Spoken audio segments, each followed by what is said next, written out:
Morning बच्चों, आज हम साइंस में कक्षा 7वीं का अध्याय 5 जिसका नाम है अम्ल, क्षारक और लवण, इसके बारे में हम पढ़ेंगे। कक्षा 7वीं में पाठ 5 है अम्ल, क्षारक और लवण। अम्ल के बारे में और क्षारक के बारे में हम आज पढ़ेंगे। तो यहाँ पर हम सबसे पहले जानेंगे कि अम्ल और क्षारक और लवण क्या होता है। तो देखिए बच्चों,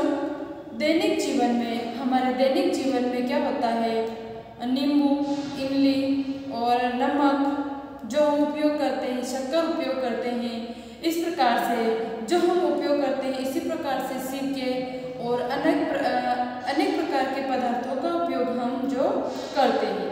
तो जिस पदार्थ का उपयोग हम करते हैं वो पदार्थ क्या होते हैं और वो कैसे होते हैं, उसका स्वाद कैसा होता है। हर पदार्थ का अलग अलग स्वाद होता है। जैसे यहाँ पर एक सारणी दे रखी है बच्चों, इस प्रकार से। तो यहाँ पर हम देख सकते हैं, सबसे पहले नींबू का रस, संतरे का रस, सिरका, दही, इमली, नमक, शक्कर, इस प्रकार से जो होता है इसका स्वाद अलग अलग होता है। तो अलग अलग स्वाद हम जो देखेंगे, तो यहाँ पर इन स्वादों के अनुसार हम अम्ल और क्षारक और लवण को अलग अलग कर सकते हैं। बहुत सारे स्वाद है अलग अलग, और किसी वस्तु को हम खाने से स्वाद का परीक्षण या पता लगा सकते हैं। लेकिन कोई ऐसे पदार्थ होता है जिसके स्वाद का पता, जिसकी प्रकृति का पता लगाने के लिए हम किसी परीक्षण के माध्यम से हम पता कर सकते हैं। तो सबसे पहले चलो हम पढ़ते हैं अम्ल का पता हम कैसे करेंगे। अम्ल और क्षारकों के बारे में हम पढ़ रहे हैं यहाँ पर। तो जो दही, नींबू का रस होता है, संतरे और सिरके का जो स्वाद होता है खट्टा होता है, और पदार्थों का स्वाद खट्टा इसलिए होता है क्योंकि वो क्या होते हैं, अम्ल होते हैं। जो पदार्थ का स्वाद कैसा होता है, खट्टा होता है, तो उस खट्टे स्वाद के कारण हम उसे क्या कहते हैं, अम्ल कहते हैं। और ये कैसे होते हैं, इसकी रासायनिक प्रकृति जो होती है वो कैसी होती है, अम्लीय होती है। और इसी प्रकार से क्षारकों का पता लगाने के लिए क्या करते हैं, जैसे कोई एक क्षार है ऐसा हम पता लगाएंगे तो उसको क्या करेंगे, जैसे हमारी उंगलियों के बीच में या साबुन या इसको रगड़ेंगे तो कैसा हमें प्रतीत होगा, चिकना। तो इसका पता लगाना खाने का सोडा कैसा होता है और उसका स्वाद कैसा होता है, ये हम परीक्षण करने के लिए, जो खट्टा नहीं होता है, चिकना होता है, कड़वा जिसका स्वाद होता है, वो क्या होते हैं, क्षार होते हैं। और इन पदार्थों की प्रकृति कैसी होती है, क्षारीय होती है, जैसे इसका स्वाद कैसा होगा, खट्टा होगा, और क्षार का स्वाद कैसा होगा, कड़वा होगा। इस प्रकार से इसकी प्रकृति का पता हम लगा सकते हैं। जो स्वाद में खट्टे होते हैं वो अम्ल होते हैं, जो स्वाद में कड़वे होते हैं वो क्या होते हैं, क्षार होते हैं। और कोई पदार्थ अम्लीय है अथवा क्षारीय है, इसका परीक्षण करने के लिए हम विशेष पदार्थों को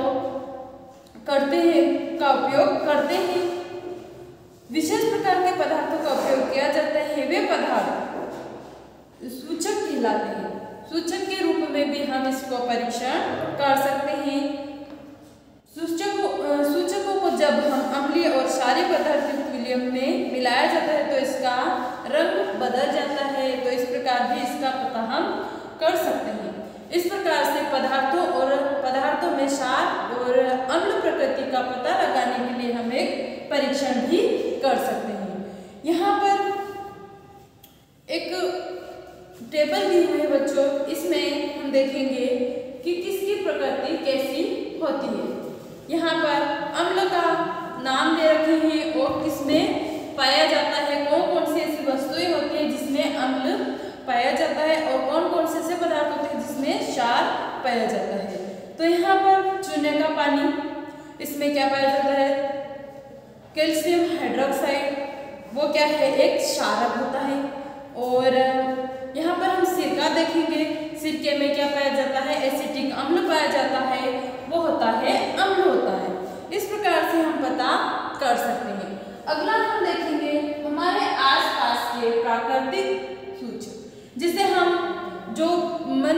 द्वारा परीक्षण करके पता करते हैं वो तो होता ही है, उसका तो हम पता ही कर ही सकते हैं।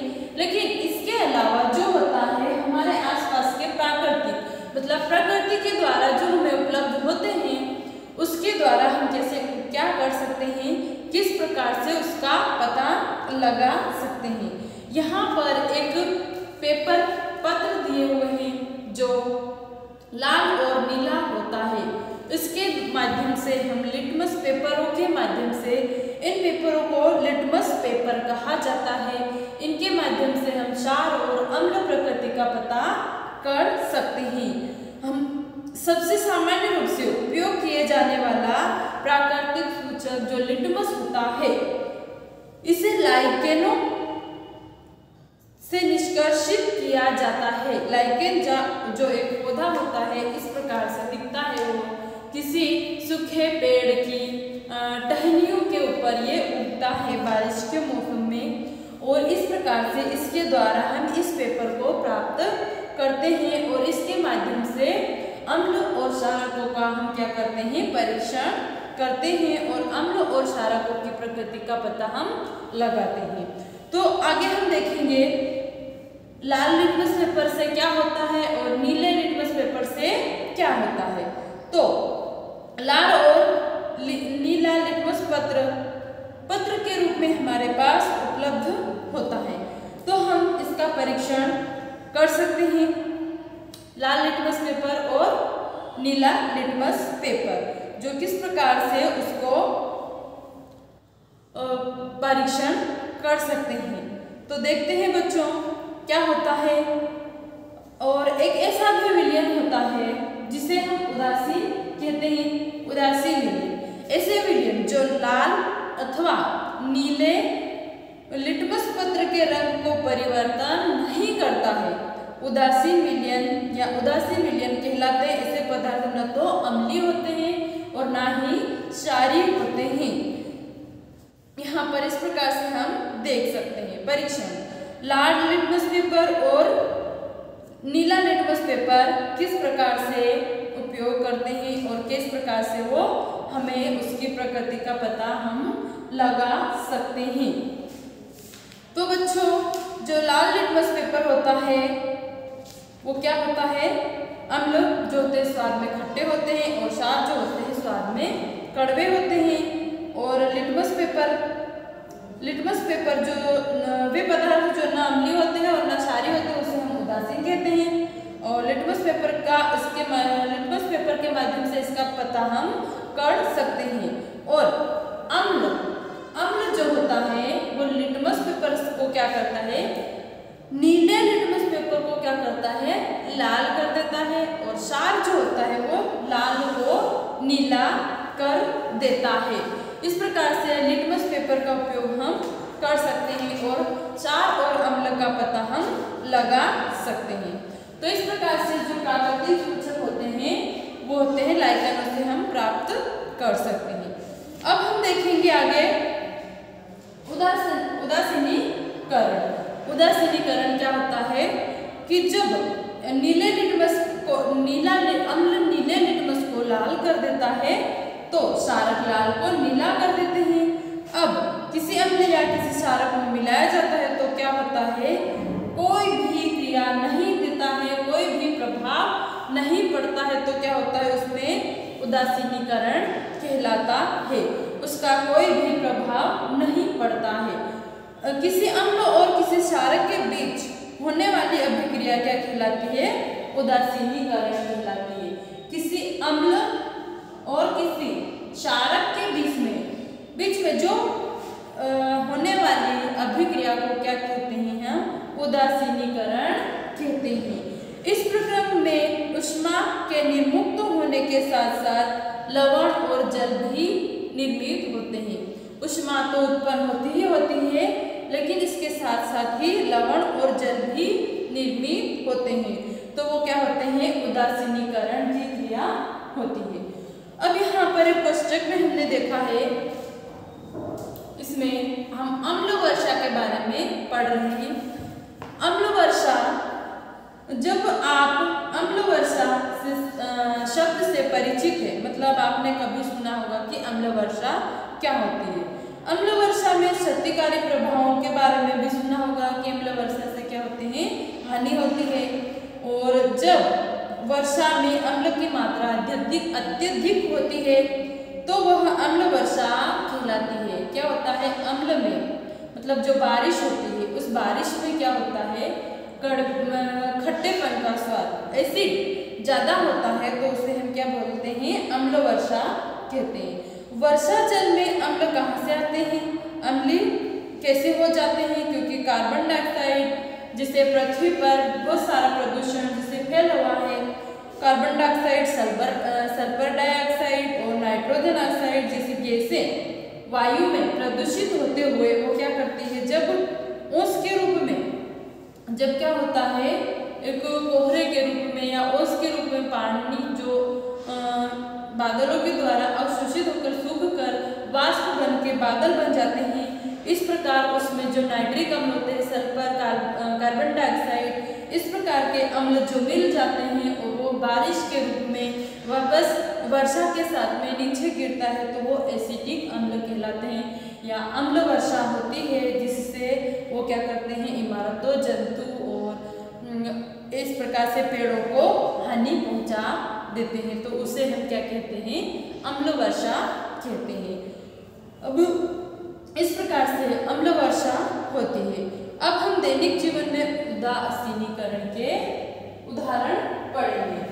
दैनिक जीवन में जो हम उदासीनीकरण के उदाहरण कैसे पढ़ेंगे बच्चों, तो देखिए, अपाचन, इसमें उदासीनीकरण में क्या होता है, एक होता है अपाचन।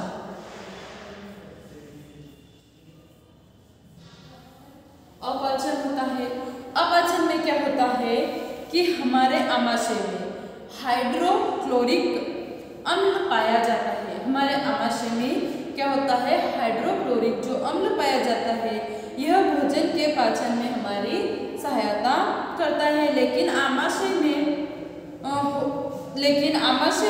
अम्ल की आवश्यकता से अधिक मात्रा में अपाचन हो जाता है। आवश्यकता से अधिक हमारे आमाशय में अम्ल जमा हो जाता है तो अपाचन हो जाता है। कभी कभी अपाचन काफी कष्टदायक होता है। अपाचन से मुक्ति पाने के लिए हम दूध या मैग्नीशियम और कोई प्रति अम्ल लेते हैं जिसमें मैग्नीशियम हाइड्रोक्साइड होता है, यह अत्यधिक अम्ल के प्रभाव को उदासीन कर देते हैं। मतलब उदासीनीकरण के उदाहरण में एक तो अपाचन होता है, तो उसमें आमाशय में क्या होता है, अति अम्ल हो जाता है, तो हम प्रति अम्ल की जो दवाई लेते हैं उसके द्वारा वो ठीक हो जाता है। अब अगला है चींटी का डंक। मतलब जो चींटी हमें काटती है उसमें क्या होता है, जब चींटी काटती है तो यह त्वचा में अम्लीय द्रव डाल देती है। क्या करती है, अम्लीय द्रव डाल देती है और डंक के प्रभाव को नमी युक्त खाने का सोडा, सोडियम हाइड्रोकार्बोनेट अथवा केलामाइन विलयन मलकर उदासीन किया जाता है, तो जिससे वो जिंक कार्बोनेट होता है वो ठीक हो जाता है।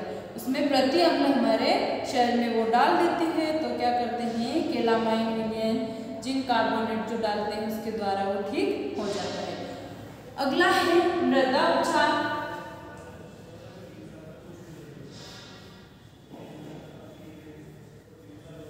मृदा उपचार, इसमें क्या होता है, रासायनिक उर्वरकों का अत्यधिक उपयोग मृदा को अम्लीय बना देते हैं। जिसे बहुत सारे खाद का उपयोग करने से क्या होता है, जो मृदा होती है वो क्या होती है, अम्लीय हो जाती है। मृदा अत्यधिक अम्लीय अथवा अत्यधिक क्षारीय हो जाती है तो पादपों की वृद्धि अच्छी नहीं होती है और तो पादपों की वृद्धि रुक जाती है।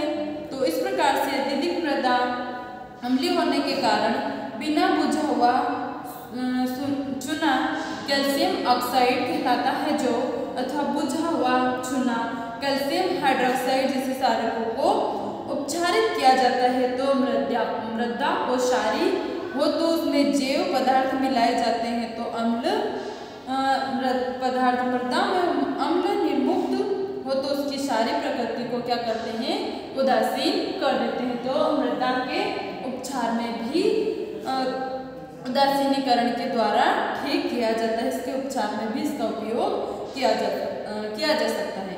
अब कारखानों का अपशिष्ट, कारखानों से निकलने वाला बहुत सारा जो अपशिष्ट होता है उससे क्या करते हैं, वो कैसे होते हैं, अम्लीय प्रकृति के होते हैं।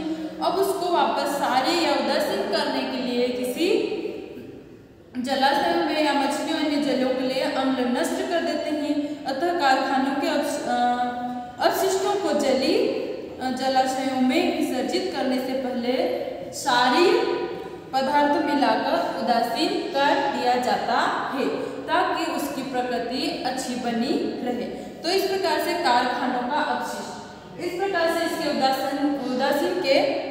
उदासीनीकरण के उदाहरण है अपाचन है, चींटी का डंक है, मृदा का उपचार है और कारखानों का अपशिष्ट है। उसका उपयोग उसको सही बनाने के लिए, उसको एक सही जगह पर उपयोग करने के लिए इसका उपयोग किया जा सकता है। तो आज हमने सीखा क्या,